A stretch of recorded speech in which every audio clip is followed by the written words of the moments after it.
নমস্কার বন্ধুরা, আমি পিয়ালিশ ফ্যাশন চ্যানেলে আপনাদের সকলকে স্বাগত জানিয়ে আবার নতুন ব্লগ নিয়ে হাজির হয়ে গেলাম।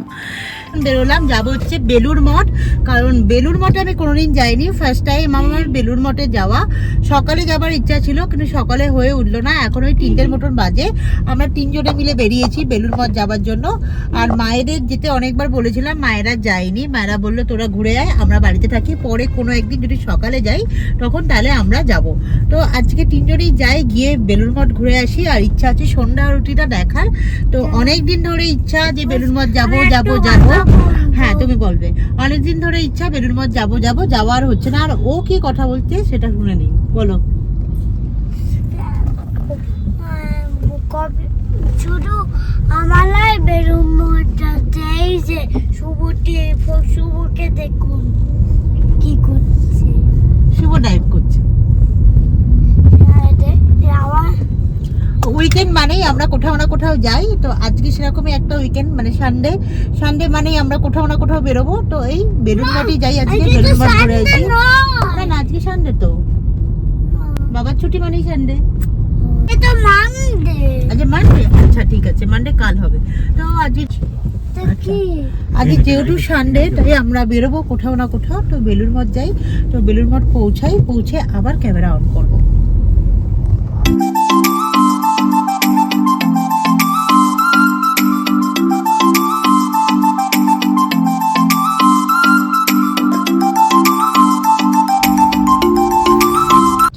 শ্যামবাজার, হ্যাঁ, এই যে গোলবাড়ি, এটা ওই গোলমারির কষা মাংস না? হ্যাঁ, খেয়েছো তুমি কোনোদিন? একদিন খেয়েছি।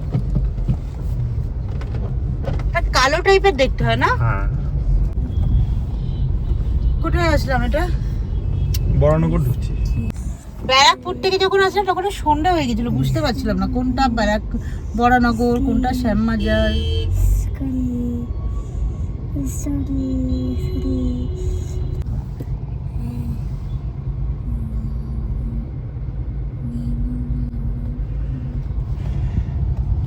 কি গান করছো তুমি? জয় শ্রীরাম বলছো? আর কিছু বলছো না? কি বলছো? অনেক দিন থেকে ইচ্ছা বেলুড় মঠ যাব, আদ্যাপীঠ যাব। কলকাতায় অনেক সুন্দর সুন্দর দেখার জিনিস আছে যেগুলো আমরা একটু অবহেলাই করে থাকি, কিন্তু বেলুড় মঠটা আমার কাছে একটা অন্যরকম ফিলিংস যে বেলুড় মঠ যাব। ফাইনালি আজকে দুপুরবেলা ডিসিশন নিলাম যে যাব, তাই বেরিয়ে পড়লাম। দক্ষিণেশ্বরের সামনে যে নদীটা আছে, ওই নদীর উপরে যে ব্রিজটা পড়ে, ওই ব্রিজটা এখন পার করছি আমরা। দক্ষিণেশ্বরের ব্রিজটার থেকে নেবে 10 মিনিট যাওয়ার পথেই পড়বে বেলুড় মঠ। পৌঁছে গেলাম বেলুড় মঠ আসবো করে ফাইনালি এসে গেলাম। বেলুড় মঠ আমার কাছে দেখার জন্য অন্য ফিলিংস, একটা অন্য চোখে আজকে দেখবো আমি বেলুড় মঠটাকে। এই হচ্ছে মেন গেট। বেলুড় মঠ সম্বন্ধে কিছু বলার নেই। ইউটিউব, ফেসবুক, ইনস্টাগ্রাম অনেক ভিডিও দেখেছি, কিন্তু নিজের চোখে কোনোদিন বেলুড় মঠকে দেখিনি। ফাইনালি আজকে সেই স্বপ্নটা আবার পূরণ হচ্ছে, বেলুড় মঠ দেখার। চলুন আমি ভিতরের দিকে যাই আর ক্যামেরায় যতটা পারবো বন্দি করব।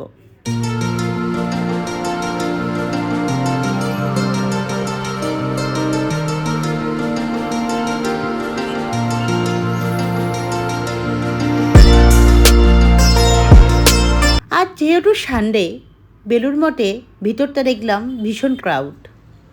স্বামীজিরা দাঁড়িয়ে আছেন, ওনারা বলছেন কিন্তু ক্যামেরা নট অ্যালাউ ভিতরে। তাই ভিতরের দিকে ক্যামেরাটা নিতে পারছি না। এই রাস্তার ওপরে যতটা পারবো দেখাবো। আর ভিতরে কি আছে তো আমি এখনও পর্যন্ত জানি না, কিন্তু যত ভিতরে যাব তত সুন্দর সুন্দর জিনিস দেখতে পারবো।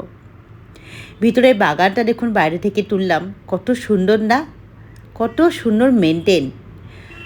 মেন গেট দুটো পড়বে, সেকেন্ড গেটের বাইরে দেখলাম এরকম একটা স্টল আছে বিভিন্ন রকমের ঠাকুরের।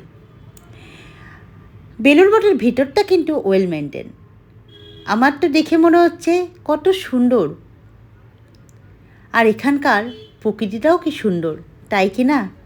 ফার্স্ট টাইম দেখছি তো বলতে পারবো না কীরকম, তবে আমি নিজের চোখে যতটা দেখলাম আমার কাছে অসাধারণ লেগেছে এই বেলুড় মঠ।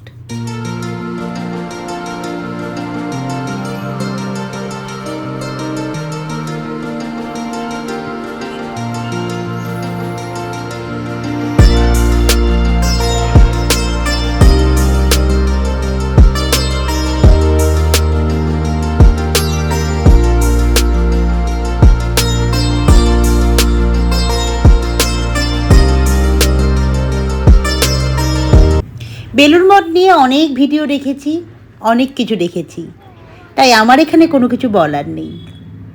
পিছনে আছে মেন মন্দির, যাব মন্দিরের ভিতরে। তার আগে আশপাশটা একটু ঘুরে নিই।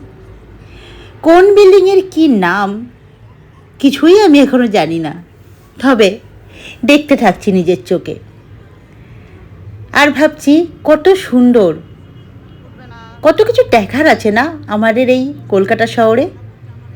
তারই মধ্যে এই বেলুড় মঠটাও আমার তো চোখের দৃষ্টি একটা আকৃষ্ট করেছে। অসম্ভব সুন্দর এই বেলুড় মঠের মেন মন্দির।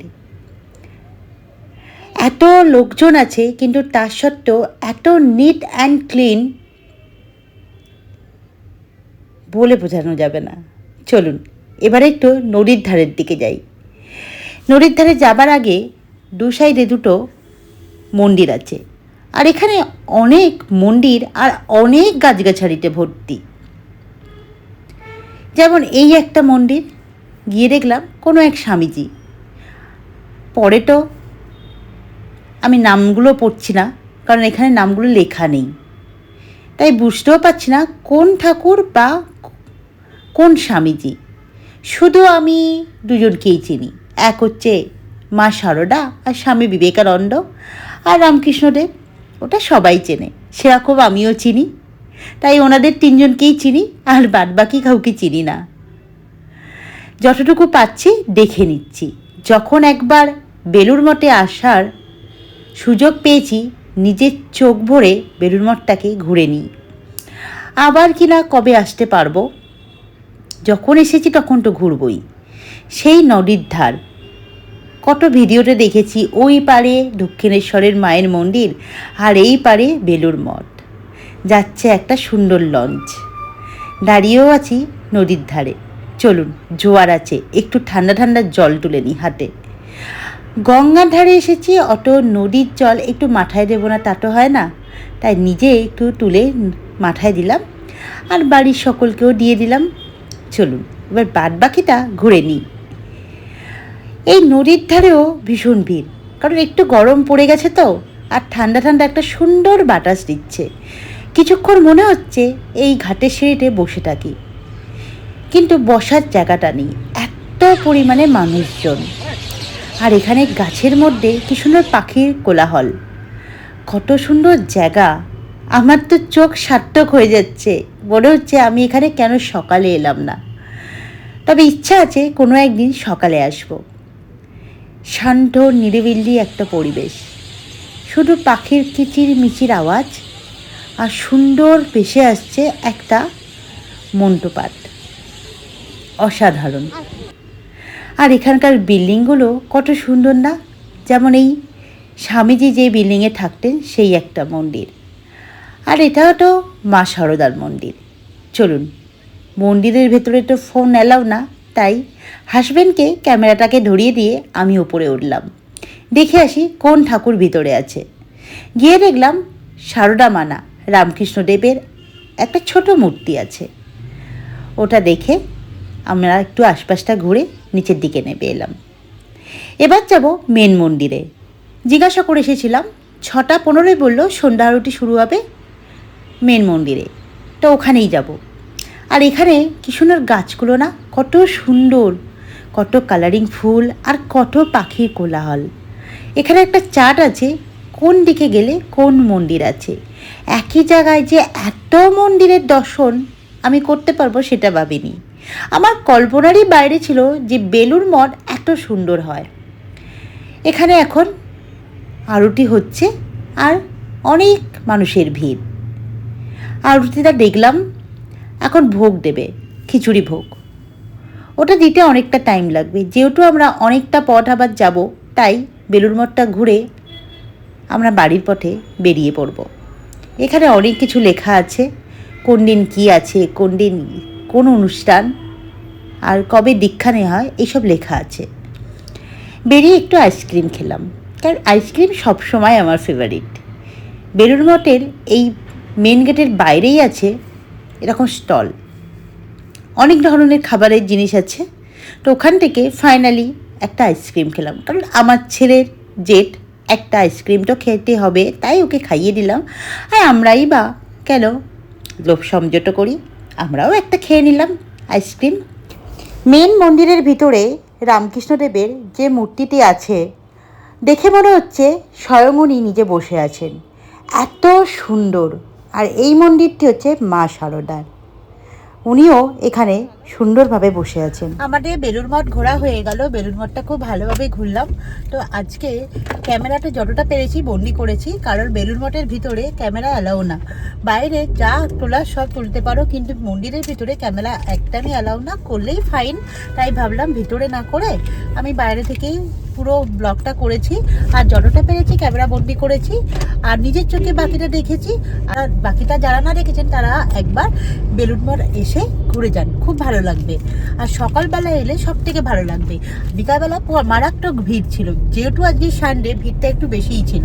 তো আজকের ব্লগটা এই পর্যন্তই থাক, আবার কোনো নতুন ব্লগ নিয়ে হাজির হয়ে যাব। টাটা। আর এখন আমরা বাড়ির পথে রওনা দিলাম। Bye bye bye bye. Bye bye. চলে টাটা। আবার একদিন